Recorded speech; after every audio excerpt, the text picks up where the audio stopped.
자, 112페이지 보시면 점유권의 효력입니다. 크게 보시면 양가로 1번에 점유자와 회복자의 관계 있지요. 그 다음에 한 장을 넘겨보시면 115페이지에 양가로 2번 점유 보호 청구권 이렇게 나와 있죠. 그 두 가지가 제일 중요한 파트예요. 자, 점유자와 회복자의 관계 우리 어떤 거 기억나시나요? 네? G 이름이 뭐예요? 삼순이. 여기는 점씨고 여기는 회씨예요. 이름은 복자씨. 여기는 유자씨. 복자씨가 키우는 G가 이름이 뭐라고요? 삼순이. G가 아주 예뻐요. G. 그래서 G가 집을 나갔어요. 나가가지고 유자씨한테 발견이 돼서 유자씨가 G를 현재 뭐하고 있다? 점유하고 있다. 그러면 복자씨가 와가지고 우리 G 여기 있으니까 주세요라고 반환을 청구하는 거예요. 이것을 우리는 뭐라고 합니까? 점유자와 회복자의 관계 그래요. 그러면 점유자와 회복자의 관계는 이 둘 사이에 어떤 관계가 있다는 거예요? 점유를 뭐 하는 거예요? 네, 회복하는 관계예요. 그러니까 얘가 자기가 키우는 애완쥐를 잃어버렸다가 다시 찾아오는 관계. 아시겠죠? 그럼 이 둘 사이에는 계약 관계예요? 계약 관계는 아니에요? 계약 관계가 없을 때 얘기해요. 만약에 지상권 설정, 임대차, 전세권 설정 계약이다 그러면 해당 규정으로 해결하면 되는 것이고, 그래서 G를 어쨌든 얘가 돌려줘야 된단 말이죠. 이때 첫 번째 문제가 뭐예요? 네, 과실 취득의 문제예요. 과실을 취득했다 그랬을 때 과실은 두 가지가 있죠. 천연과실과 법정과실 두 가지가 있어요. 천연과실은 G가 낳은 삼순이 새끼. 법정과실은 사용이익이에요.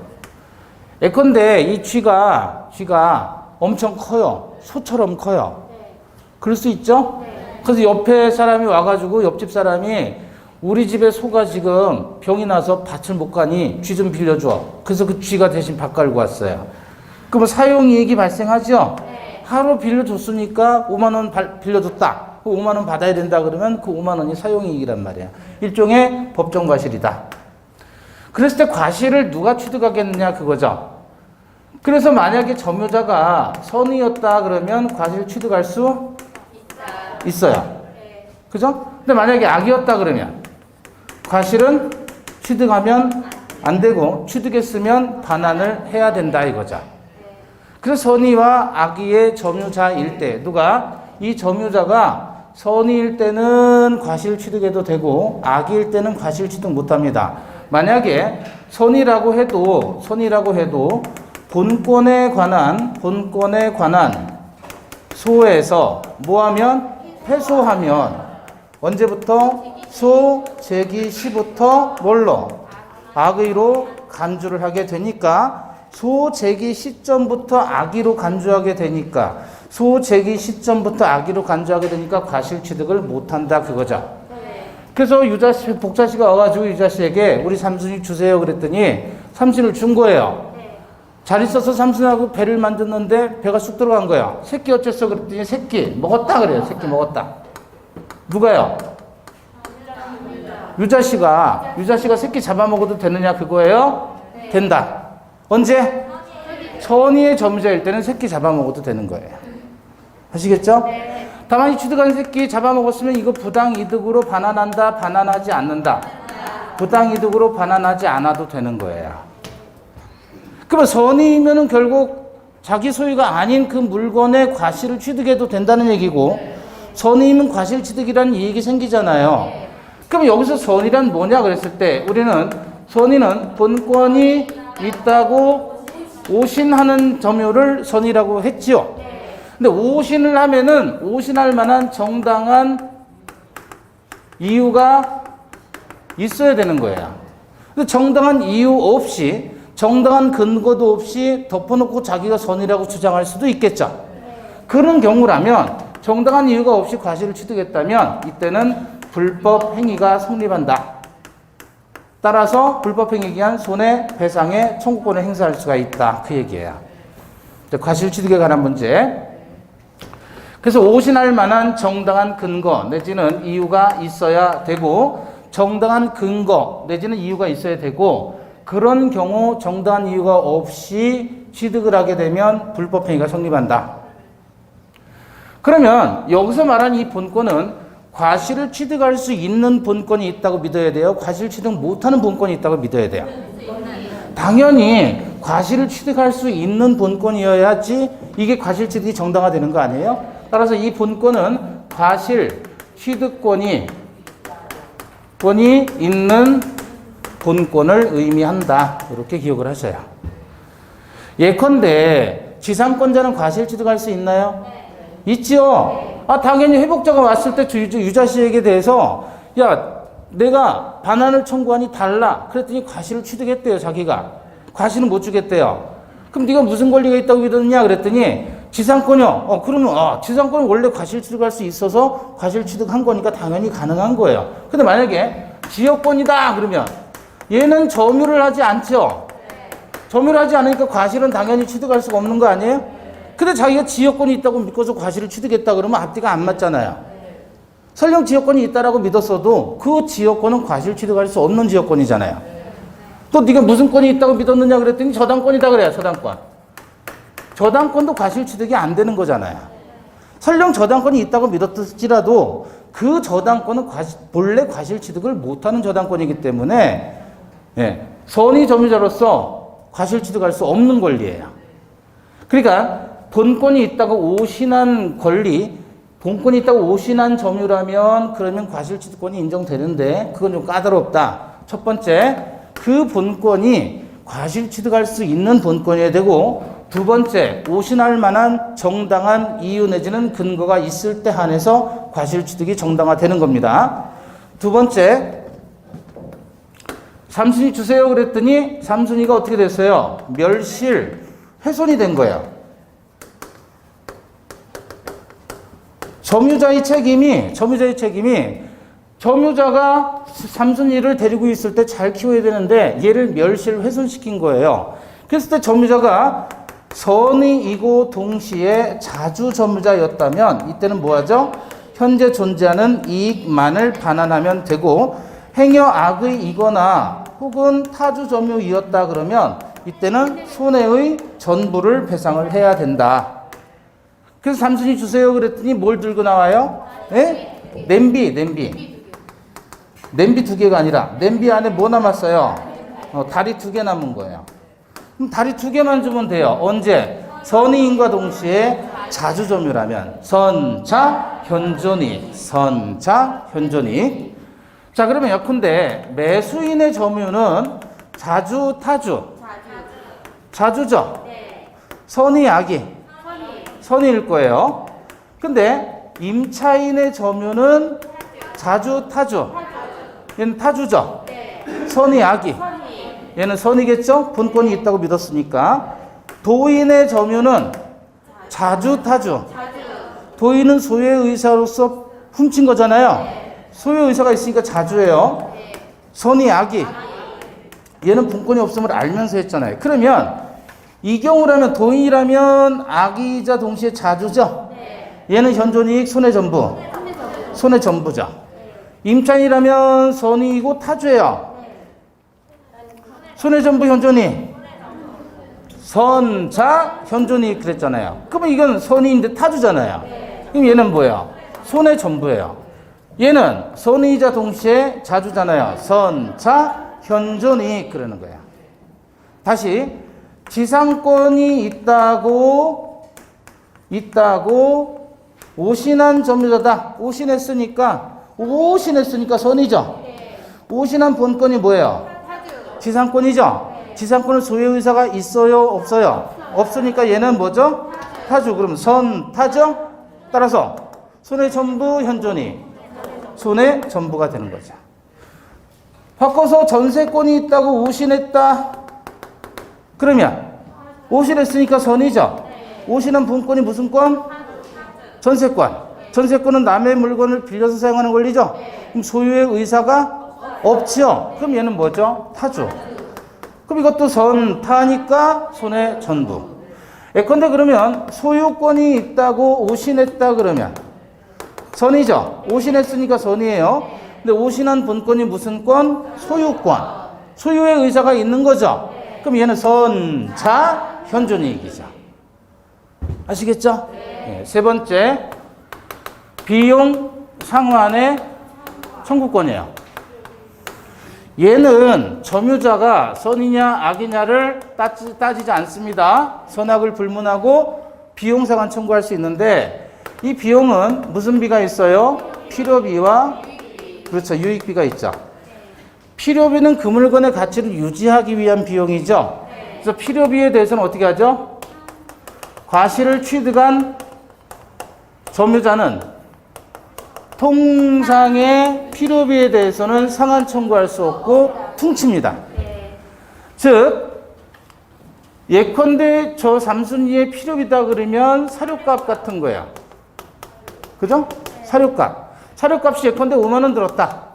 그러면 새끼를 잡아먹으면 새끼 잡아먹잖아요.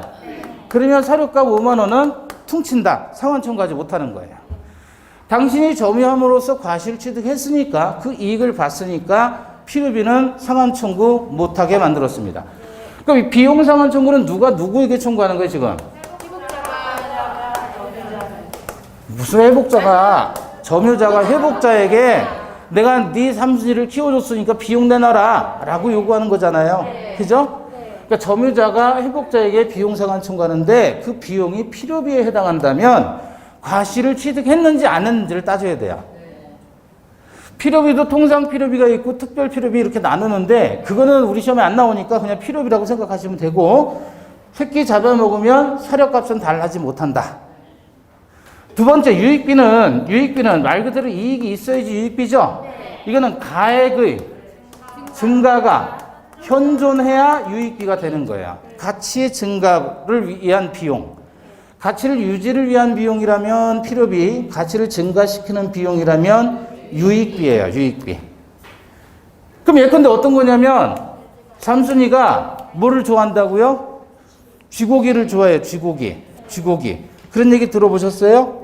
베트남이나 이런 데 로컬 음식들 보면 쥐고기를 섞는데요.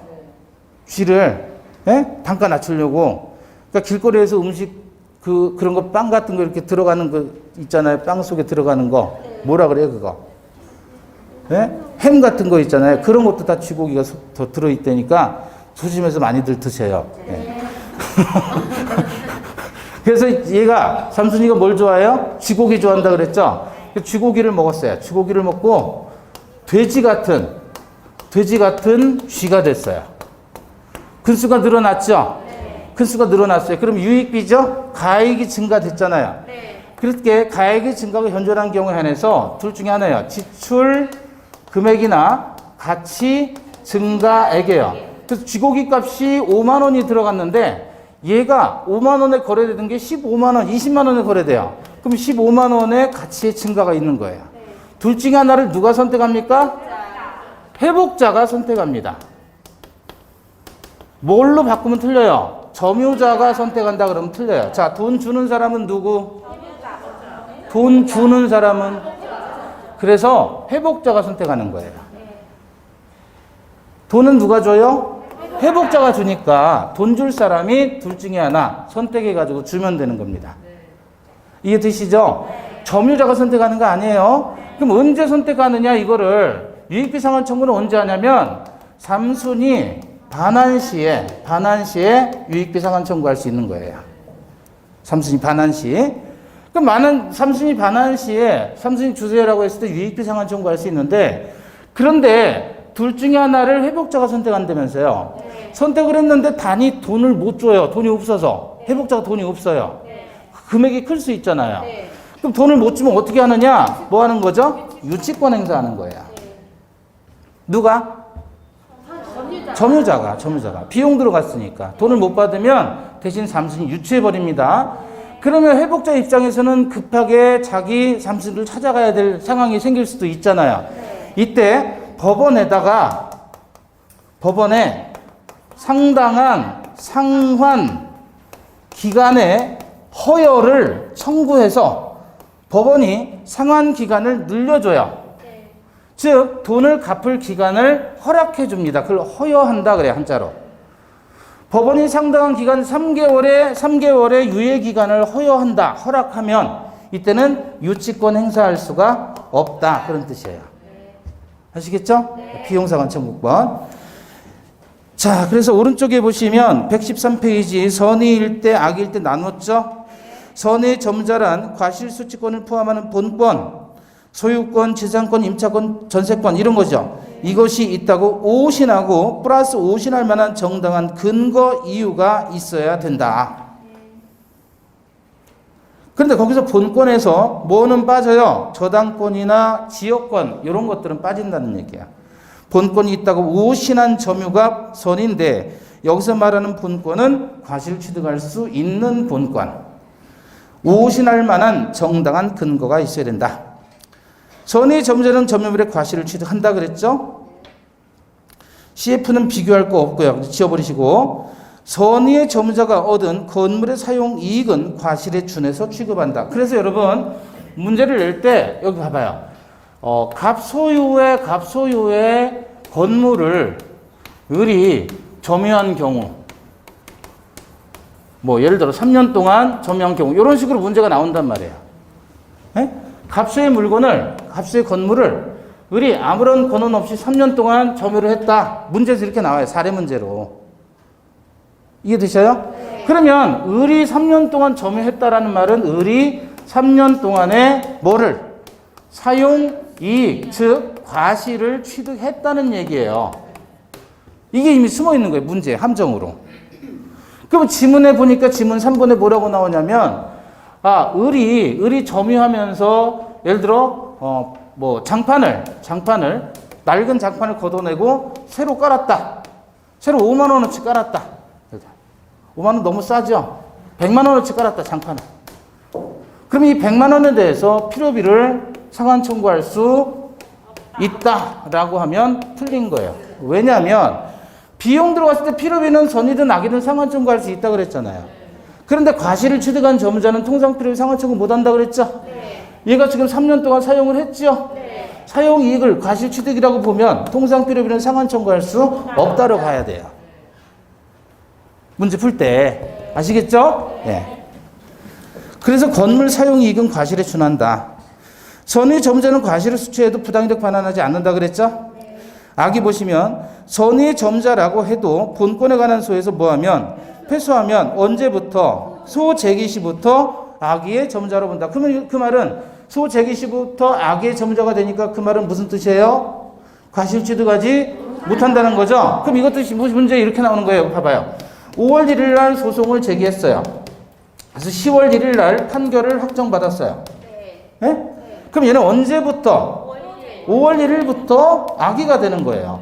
그 전에 선이었다가 그럼 얘는 과실 취득할 수 있었는데 5월 1일부터 소송 제기해서 10월 1일 날 판결 나면 요 시점부터 소송 제기 시점부터 악의가 되니까 여기서는 과실 취득할 수가 없게 된다. 그런 얘기예요. 아시겠죠? 네. 자기 점자는 받은 이익이 이자 부차 반환하고 손해금까지 지급해야 되고 악의 점자가 과실로 인하여 점유물의 과실을 수취하지 못한 경우 그 과실의 대가를 보상해야 된다.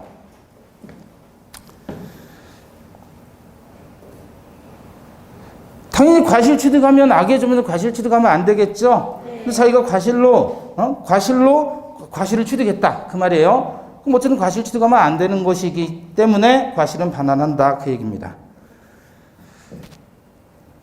2번 점유자의 배상 책임, 멸실 회복에 대한 책임 그랬죠. 자, 202조 보면 점유물이 점유자의 책임 있는 사유로 인해서 멸실훼손한 때에는 악의 점유자는 손해의 전부를 배상하고 손해의 점유자는 이익이 현존한 한도에서 배상해야 된다. 이게 현존이익 배상이죠. 근데 단서에서 뭐라고 그랬냐면 소유의 의사가 없는 점유자는 선이라도 손해 전부를 배상해야 된다. 그러니까 타주이면서 선이라면 손해 전부예요. 따라서 언제만 선이고 자주일 때 한해서 현존이익이다. 선자 현존이익. 선자 현존이익. 자, 그 다음에 넘겨보시고 3번 비용 상환 청구죠. 원칙 선악은 불문한다 그랬죠. 203조 1항 점유자가 점유물을 반환할 때 회복자에 대해서 점유물을 보존하기 위해 지출한 금액 기타 필요비 상환 청구할 수 있다. 필요비예요. 그러나 점유자가 과실을 취득했다면 새끼 잡아먹으면 통상 필요비는 청구하지 못한다. 과실 수취권이 없는 악의의 점자에 대해서는 이 단서 규정은 적용되지 않는다는 게 최근 판례고, 2항 보시면 점유자가 점유물을 개량하기 위하여 지출한 금액 기타 유익비에 관해서는 이건 유익비 문제죠. 가액의 증가가 현존한 경우에 한해서. 근데 비용을 지출했는데 가액의 증가가 없어요. 그럴 수도 있나요? 비용을 지출했는데 가치 증가가 없다. 사치비. 그런 걸 사치비라 그래요. 사치비. 예. 자, 그래서 다시 가액의 증가가 현존했을 때 한해서 회복자의 선택에 조차해서 어디에 네모? 회복자. 뭐가 나오면 틀려요? 점유자 나오면 틀리는 거예요. 지출 금액이나 가치 증가액에 상환 청구할 수 있고, 3항 전항의 유익비의 경우에 법원은 회복자의 청구에 따라 상당한 상환 기간을 허용할 수 있다. 상환 기간을 허용할 수 있다. 그 말은 무슨 뜻이에요? 유치권을 무력화시킬 수 있다. 예.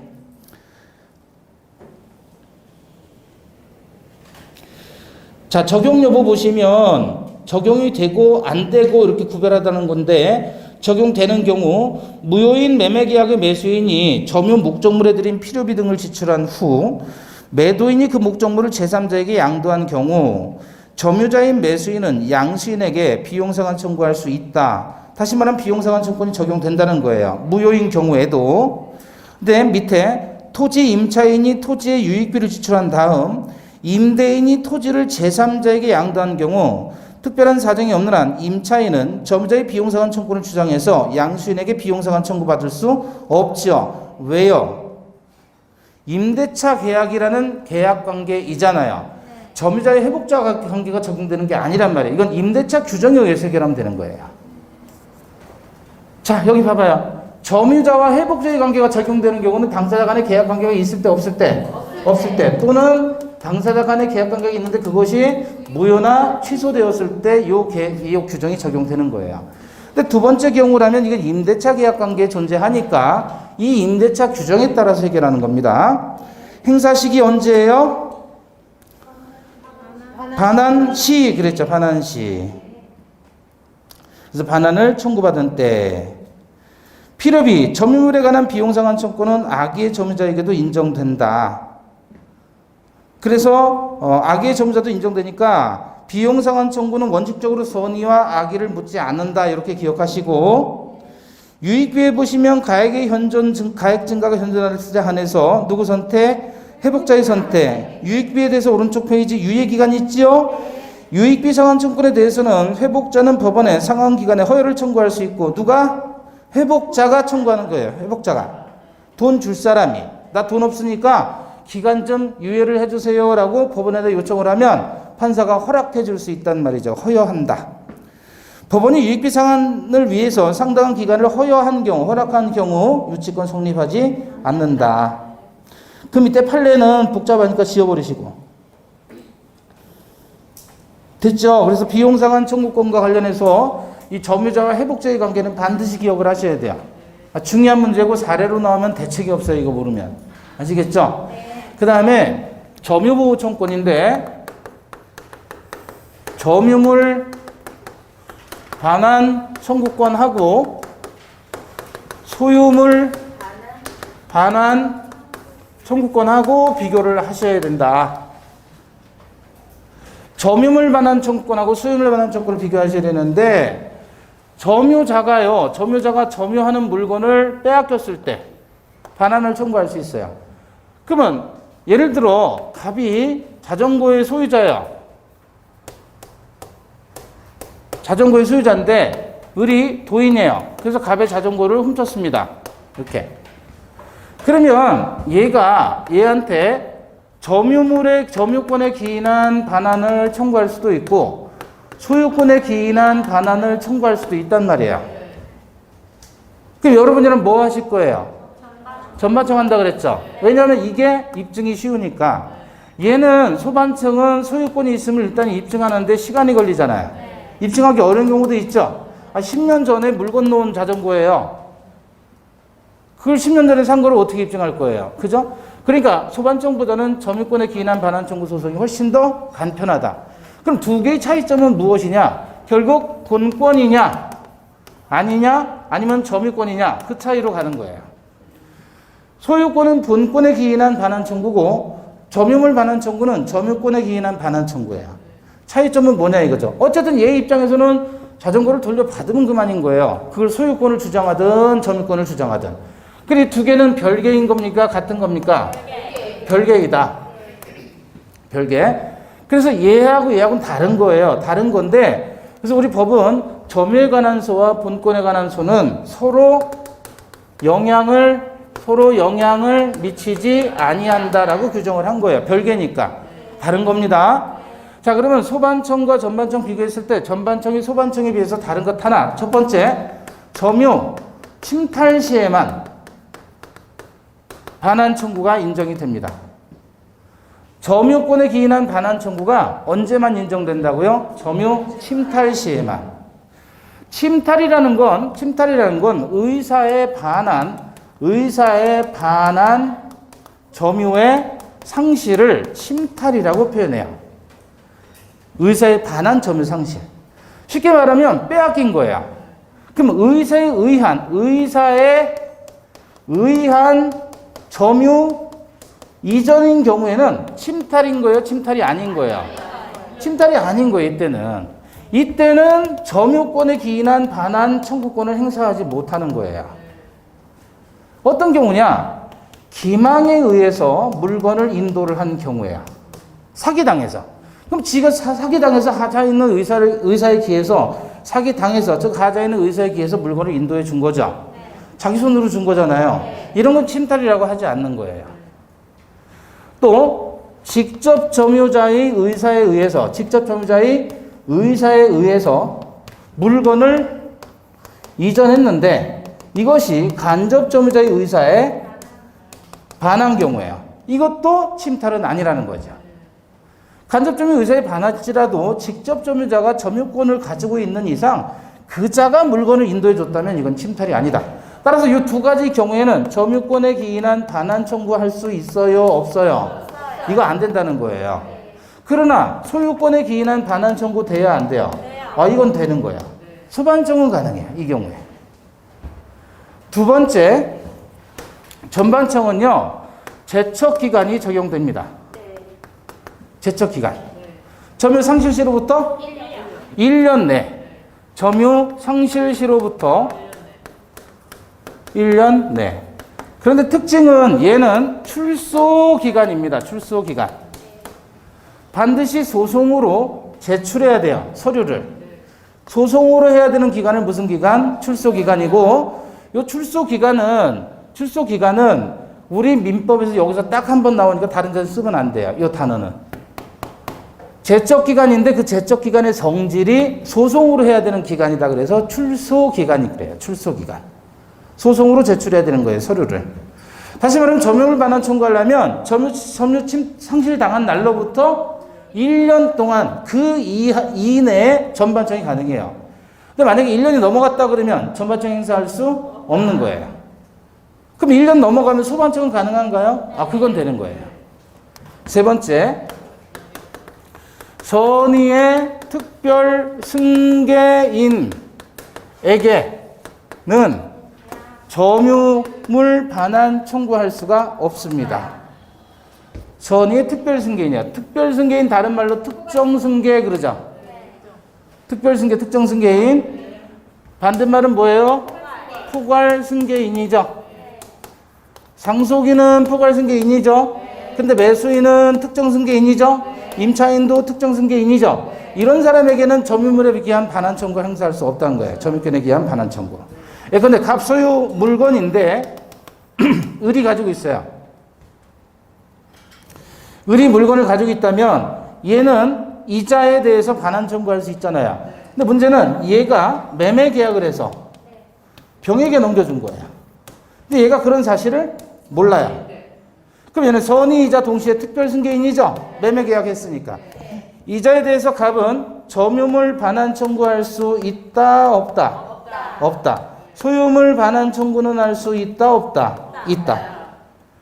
그러면 점유물 반환 청구는 소반청은 이거 다 되는데, 이 제한 없이 되는데, 전반청은 이러한 세 가지의 제한이 있죠. 왜 그럴까요? 소유권은 본권의 문제죠. 본권의 문제니까 시간과 관련이 없어요. 점유권은 소유권에 비해서 얘는 임시적 권리라고 그랬죠. 그러니까 제한을 두는 거야. 소반청과 달리. 편리하기는 하지만. 그 제한의 첫째가 점유 침탈이어야 되고, 두 번째 1년의 제척기간은 출소기간이고, 세 번째 선의의 특별승계인에게는 행사하지 못한다는 제한을 두는 거예요. 소반청은 이러한 제한이 있다는 거예요, 없다는 거예요? 없다. 이해되는 거예요? 자, 그런데 이거 가지고 장난할 수 있겠죠. 악의의 특별승계인에게 그러면 행사할 수, 선의의 특별승계인에게는 행사할 수 없다 그랬어요. 그죠? 그럼 얘가 악의의 특별승계인이라면 행사할 수 있다. 그럼 선의의 포괄승계인이라면 행사할 수 있다. 악의의 포괄승계인은 행사할 수 있다. 누구에게만? 선의의 특별승계인한테만 행사하지 못한다. 그거예요. 자, 비교해서 보시고 115페이지 점유물 반환 청구. 그래서 점유 회수 그랬죠. 1항 204조 1항 침탈을 당한 때에는 물건의 반환 및 손해배상을 청구할 수 있다 그랬죠. 여기서 손해배상은 불법 행위를 원인으로 하는 겁니다. 2항 전항의 청구는 침탈자의 특별승계인에 대해서는 행사하지 못하고, 그러나 승계인이 악의일 때는 그러하지 아니하다 그래서 선의의 특별승계인에게 점유물 반환 청구할 수 없다는 얘기고, 3항 1항의 청구는 침탈을 당한 날로부터 1년 내에 행사해야 된다 그래서 제척기간을 두고 있죠. 자, 침탈에 해당하는 거 절도, 강도, 위법한 강제집행. 근데 침탈이 아닌 거죠. 두 가지 기억하셔요. 점유자가 상대방이 사기에 의해서 물건을 인도받은 경우.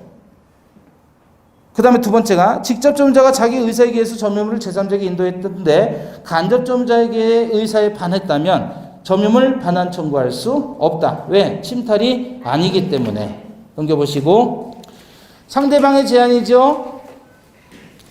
갑이 점유하는 물건을 을이 침탈한 후 을이 이를 선의의 병에게 임대해서 인도했다면 선의의 특별승계인이니까 갑은 병에게 전반청 행사할 수 없다. 점유자가 점유의 침탈을 당한 경우 침탈자의 선의 매수인으로부터 다시 악의의 일을 전득한 자에 대해서 점유물 반환 청구권 행사할 수 없다. 자, 여기 봐봐요. 선의의 특별승계인에게는 전반청을 행사할 수 없다 그랬죠? 근데 이자로부터 다시 전득한 정이 악이에요. 예? 그러면 전반청 행사할 수 있다, 없다? 왜 없다? 그렇죠. 여기서 선의가 지금 무산을 쓴 거예요. 보호막을 쳐준 거니까 그 뒤로 가면 무조건 보호되는 거예요. 이것도 엄폐물의 법칙에 해당한다. 이런 거 어디서 공부했죠? 엄폐물 법칙? 엄폐물의 법칙. 어디서 공부했죠?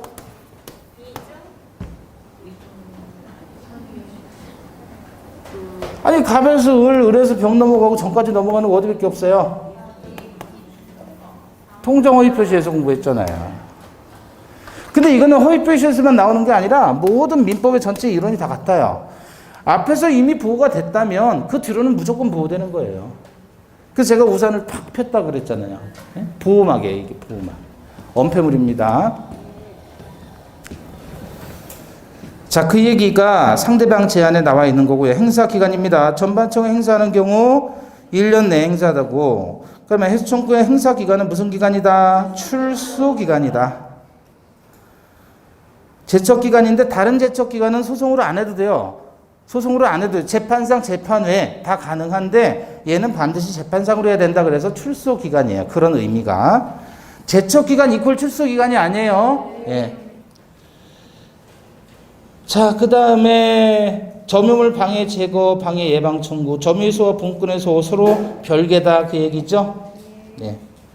자, 이제 넘어갑니다. 거기 나와 있는 기출문제도 한번 좀 보시고요. 120페이지 가보시면 메타 프리뷰 미리 보기입니다. 다 잘라먹고 상린관계부터 나오죠? 예, 얼마나 좋아요. 요약집이니까. 그죠? 예, 예. 앞에 나올 게 별로 없어요. 그러니까 다 자른 거고. 상린관계, 그 다음에 소유권의 취득 파트에서 점유 취득 시효가 대단히 중요합니다. 그 다음에 부합이 중요하고 나머지 기타로 뽑아버렸어요. 없어요. 나올 게 없어요. 거기는. 그 기타에 넣은 거예요. 이 기타는 전기기타, 통기타. 그런 거 아니죠? 그 다음에 오른쪽에 중요한 건 물권적 청구권, 그리고 공동소유. 자, 이렇게 이제 정리가 되면 나올 거는 딱 지금 정해 놓은 거예요. 취득 시효, 부합, 그 다음에 상린관계, 소유물 반환 청구권, 그 다음에 공동소유에서 공유. 합의 총유는 별로 안 중요하고요. 그럼 공부할 양이 좀 줄죠? 자, 다시 넘어갑니다. 122페이지. 자, 1절. 부동산 소유권의 범위, 그래서 무슨 관계? 상린관계. 그래서 상린관계. 동인천 가보셨어요? 동인천? 네. 동인천에 가면 거기 그 뭐예요? 차이나타운 있는데 큰 문이 하나 있죠? 네. 그 자유공원 저 차이나타운에 자유공원 올라가는데 큰 문 있잖아요. 이렇게. 그리고 뭐 이렇게 계단마다 이렇게 그림 그려놓고 안 가보셨어요? 맞아요. 거기 올라갔을 때 그 큰 그 문에 뭐라고 써 있어요? 그 문 이름이 뭘까요? 여기 써 있는 세 글자가 있어요. 예? 막 이렇게 화려하잖아요. 막 이렇게. 여기 문이라고 써 있어요. 여기 선이라고 써 있어요. 설린문이에요. 설린문. 이 린자가 무슨 린이에요? 이웃 린자예요. 이웃 린. 네? 네. 이웃 린. 이거 쌀미죠? 발이에요. 이거 발. 이렇게 써요. 그래서 쌀을 두 사람이 쌀을 막 나눠가는 거예요. 어디서? 언덕에서. 그래서 여기 이웃 린자예요. 이웃 린. 그러니까 설린문은 무슨 뜻이에요? 착한 이웃이 드나드는 문이다, 그거예요. 근데 한자에 관심이 없더라고요. 보시니까 여기도 잔뜩 뭐 써놨는데 이렇게. 저는 다 읽어요, 이거. 읽어서 뜻을 봐요. 근데 뜻이 뭐 대부분 다 대동소이예요. 네. 지금 제가 한자 잘한다는 얘기예요? 네. 아, 그 얘기가 아니라. 그 얘기가 아니라. 린이 뭐라고요, 린? 이웃이라고요. 그럼 여기서 상린관계 나오니까 하는 얘기예요. 상은 뭐예요? 상. 네, 서로상. 그럼 상린 그러면 무슨 말이에요? 이웃지간에 서로서로 그런 뜻이에요. 그런 이웃지간에 서로서로 도와주는 관계를 규정한 게 상린관계라고 하는 겁니다. 자, 그래서 의 보시면 인접하고 있는 부동산 소유자 상호간의 이용을 조절하기 위하여 민법의 규정에 의하여 규율되는 부동산 소유자 간의 권리 관계. 자, 포인트는 뭐예요? 부동산 소유자 간의 권리 관계죠. 그럼 이거는 상린관계에 관한 규정은 소유자끼리만 적용된다는 얘기잖아요. 일단은. 그죠? 그런데 상린관계, 상린권은 소유권의 내용에 속하므로 등기 없이 인정되며 소멸시에 걸리지도 않고, 그리고 이 규정은 어디에도 준용이 된다. 지상권과 전세권에도 준용되니까 지상권자 상호간에도 상린관계가 인정되는 거예요. 또 지상권자와 소유자 간에도 상린관계가 인정되는 것이고. 아시겠죠? 자, 거기 건물 전세권자와 메타지분입니다. 인지 소유자 사이에는 상린관계에 관한 규정이 준용된다, 안 된다? 된다. 여기서 인지는 뭐예요? 인지?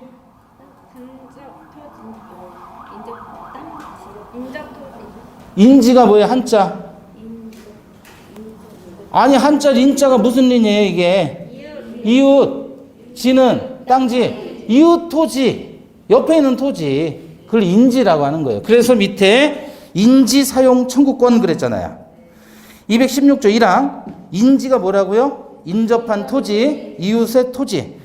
토지 소유자는 경계나 그 근방에서 담 또는 건물을 축조하거나 수선하기 위하여 필요한 범위 내에서 이웃 토지의 사용을 청구할 수 있다. 자, 필요한 범위 내에서 인접 토지를 임의로 사용할 수 있다. 그러면 말도 안 되는 거죠. 상식적으로. 남의 토지를 지 마음대로 어떻게 써요? 그죠? 근데 어떤 경우에 필요하냐면 담 또는 건물을 축조하거나 수선하기 위해서 필요한 범위 내에서 사용하는 게 아니라 사용을 뭐 하는 거죠? 청구할 수 있다. 자, 만일 이웃 사람이 승낙하지 않으면 승낙에 가름하는 대체하는 판결을 구해야 된다. 그러나 이웃 사람이 승낙이 없으면 주거에 들어가지 못한다. 그래서 결국 인접 토지에 대한 사용을 청구할 수 있는데 그 사용 청구하는 토지가 주거용 토지다 그러면 거기에 대해서는 판결로 가름할 수도 없다 그 얘기입니다. 그래서 그 옆에다 쓰세요. 주거 들어가면 죽어요. 주거 들어가면 죽어. 자, 오른쪽에 물에 관한 상린관계 나와 있죠. 수도 등의 시설권 별로 중요하지 않습니다. 그 다음에 두 번째 자연유수의 승수 의무예요. 토지 소유자는 이웃 토지로부터 자연히 흘러오는 물을 자연히 흘러온다. 흐를 유자 유수 물 자연히 흘러오는 자연유수를 막지 못한다. 그래서 무슨 의무? 승수 의무. 물을 승인한다 그런 뜻이에요. 물을 받아들일 의무가 있다는 거예요. 첨화물에 대한 시설 의무. 토지 소유자는 첨화물이 이웃에 직접 낙하하지 않도록 적당한 시설을 해야 된다.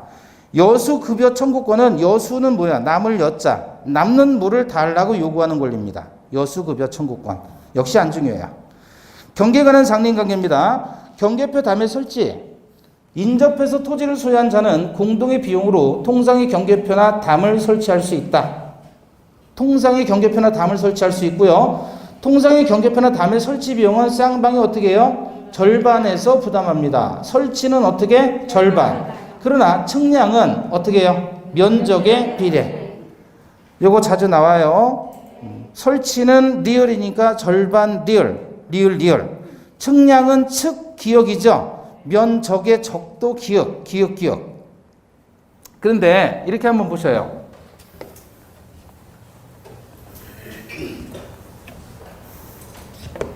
토지가 이렇게 있으면 이만큼이 갑의 토지고 여기 을의 토지예요. 여기다가 담을 설치한단 말이죠. 그러면 측량은 어떻게 해야 돼요? 절반 해야 돼요? 아니잖아요. 면적에 비례하는 거예요. 근데 설치를 하는 것은 담을 세우는 거잖아요. 이건 어떻게 하면 돼요? 절반씩. 리을, 기역인데 굳이 이렇게 할 필요 없이 그림으로 이해하시면 쉽잖아요. 그죠? 네.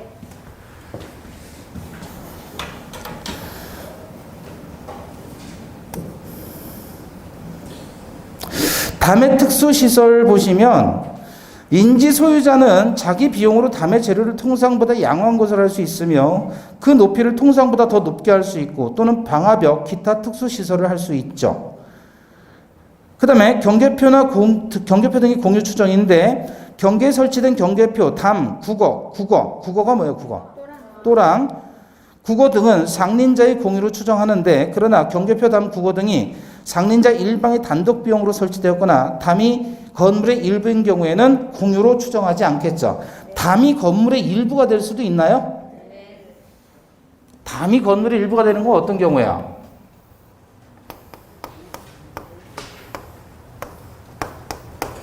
갑의 집이고 을의 집. 담의 건물의 일부가 돼요. 담이 건물의 일부가 되는 경우. 그림 좀 이상한가요?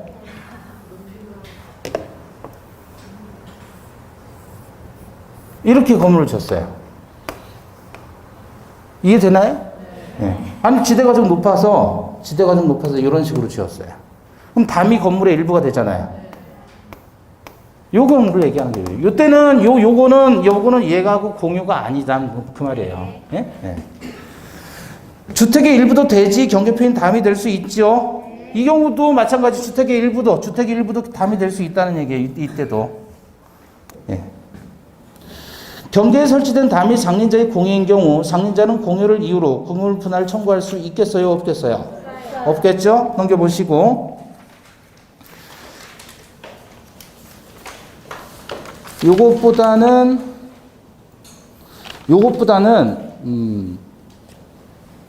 수지 목근의 제거권 있죠. 거기까지만 보고 다시 정리를 할게요. 인접지의 수목가지가 경계를 넘어요.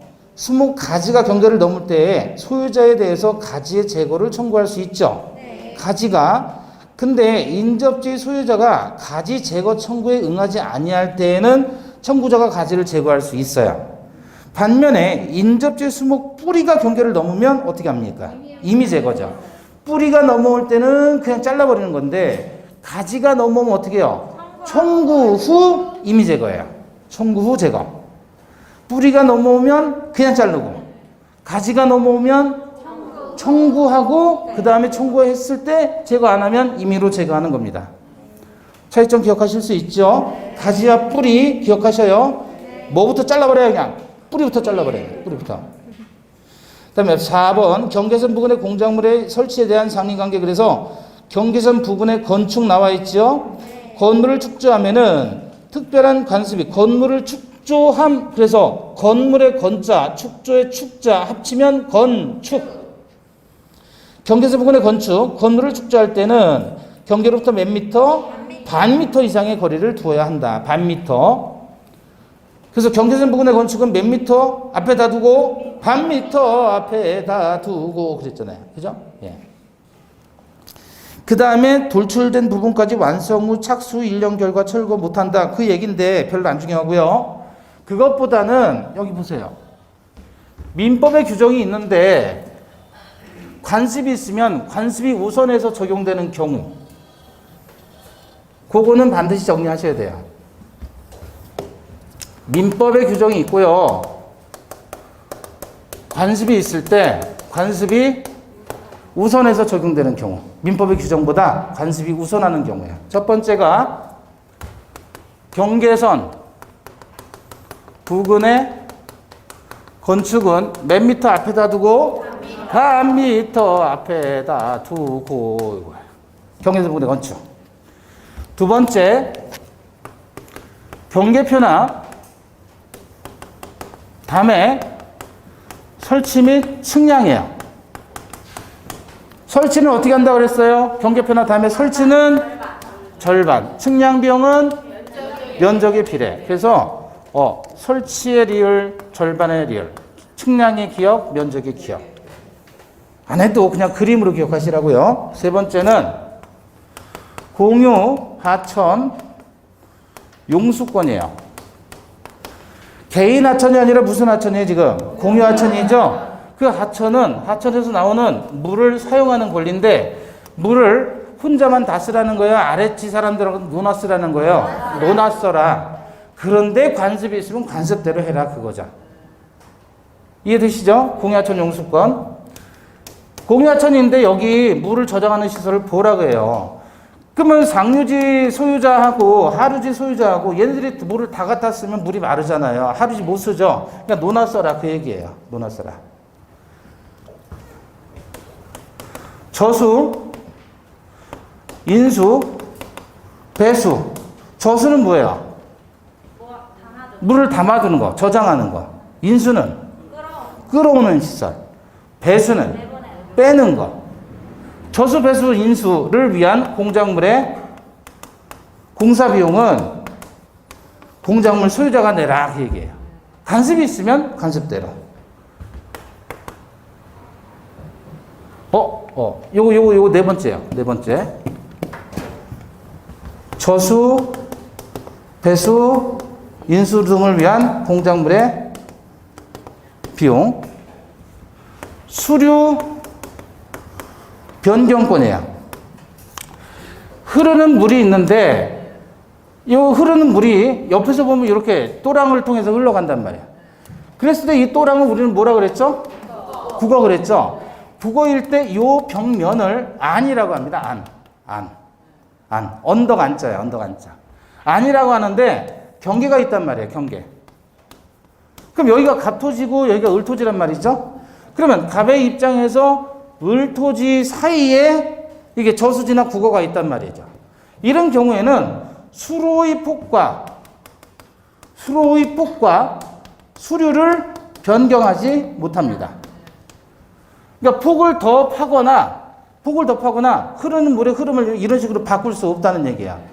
그런데 두 개의 안, 이 안과 이 안, 양 안의 소유자가 어떻다면 동일 일이라면 같은 거죠. 그럼 자기 땅이죠. 국어가 자기 거예요. 그러면 수로의 폭과 수를 마음대로 변경할 수 있다는 겁니다.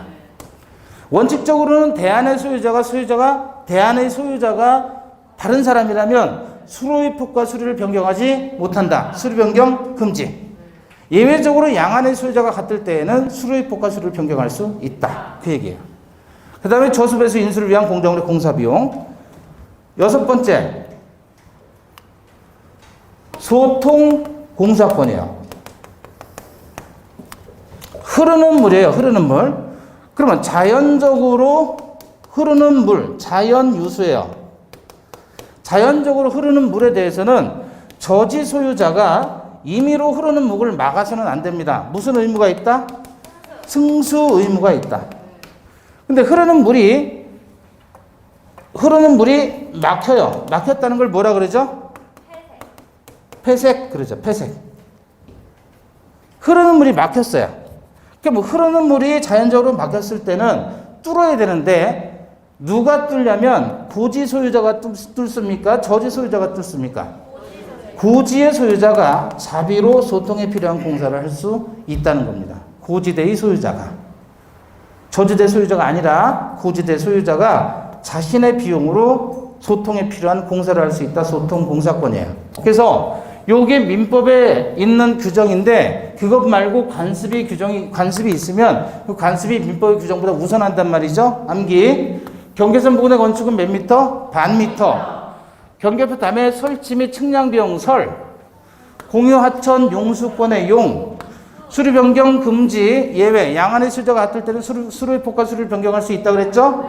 저수배수 인수를 위한 공정물의 공사 비용, 흐르는 물의 소통 공사권의 통. 그래서 어떻게 암기? 건설에 필요한 용수 담아두는 통, 건설 용수 저수통. 다시. 건설, 용수, 저수통. 그냥 외우지 말고 이건 두 글자니까 나중에 또 한 글자씩 땄다 그래서 저 해놓고 수는 뭐지 이러면 안 돼요. 이거 두 개를 한 글자로 만든 거예요 그냥. 그래서 이거는 특별하게 기억하셔야 돼요. 저수통 이렇게. 건설, 용수, 저수통 꺾어요. 이게 두 개가 하나인 거예요. 예. 각자 한 글자씩이 아니라 건설에 필요한 용수를 담아두는 통이에요. 이게 민법의 규정보다 관습이 있으면 관습이 우선하는 경우입니다. 건설, 용수, 저수통 이렇게. 아시겠죠? 네. 자, 그 다음에 잠시 쉬었다가 우리 주의 토지 통행권부터 보겠습니다.